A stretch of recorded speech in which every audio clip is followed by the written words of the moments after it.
යටතේ පැවති ශ්‍රී ලංකාව දැඩි නීති සහ කුරිරු ව්‍යවස්ථා යටතේ ජීවත් විය. එහිදී බලය සහ ධනය සුළු පිරිසක් අතේ රඳවා ගනිද්දී දුක්පත් ගැමියෝ දිනපතා දුක් විඳෝය. මේ දුක් විඳින ජනතාව අතරේ සරදියෙල් අසාධාරණය සමීපව නරමමින් හැදී වැඩුණේය.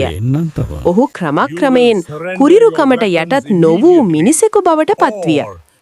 අහිංසක ගැමියන්ට දූෂිත පාලකයින් විසින් දඬුවම් කර කොල්ල කන විට සරදියෙල්ගේ හදවත තුල කෝපයත් අදිෂ්ඨානයත් තදින් නැවිලෙන්නට විය. ඒ මොහොතේ සරදියෙල් භයානක මාවතක් තෝරාගත්තේය.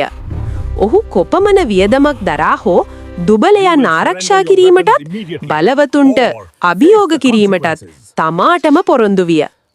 ධෛර්ය, බුද්ධිය සහ කල්පනාකාරී සැලසුම් යොදා ගනිමින් සරදියෙල් තම බලය අනිසි ලෙස භාවිතා කළ දූෂිත නිලධාරීන්ගෙන් ධනය පැහැර ගැනීමට පටන් ගත්තේය. රාත්‍රියේ අඳුරේ සරදියෙල් සොරකම් කළ ධනය දුක්පත් පවුල් සමග නිශ්ශබ්දව බෙදා දුන්නේය. බලාපොරොත්තු සුන්වීම රජ කළ තැනට බලාපොරොත්තුව ගෙනීමින්. ඉක්මනින්ම සරදියෙල් ගැන කතා ගම්පුරා පැතිරි ගියේය. ඔහුගේ නම යුක්තියේ සහ වීරත්වයේ කෙඳරිගාන සංකේතයක් බවට පත්විය. ඔහුගේ වැඩෙන බලපෑමට බිය වූ යටත් විජිත පාලකයෝ දැවන්ත දඩයක් නියෝග කළා. වනාන්තර සහ ගම්මාන භයානක උගුල් බවට පත් කරමින් නැවත නැවතත් සරදියෙල් තියුණු බුද්ධියෙන් සහ භූමිය පිළිබඳ ගැඹුරු දැනුමෙන් සිරගත වීමෙන් මිදුණේය. නමුත් නිර්භීතම වීරයන්ට පවා ද්‍රෝහිකම් වලට මුහුණ දීමට සිදුවේ. එක් අඳුරු රාත්‍රියක සරදියෙල් හොඳින් සැලසුම් කළ උගුලකට හසු විය.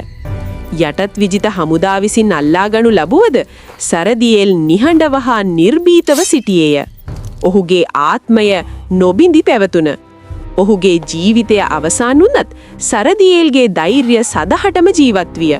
ශ්‍රී ලංකාවේ සැබෑ රොබින් හුඩ් ලෙස ජනතාව ඔහුව සිහිපත් කළෝය. චැනල් එක සබ්ස්ක්‍රයිබ් කරන්න යාළුවනේ.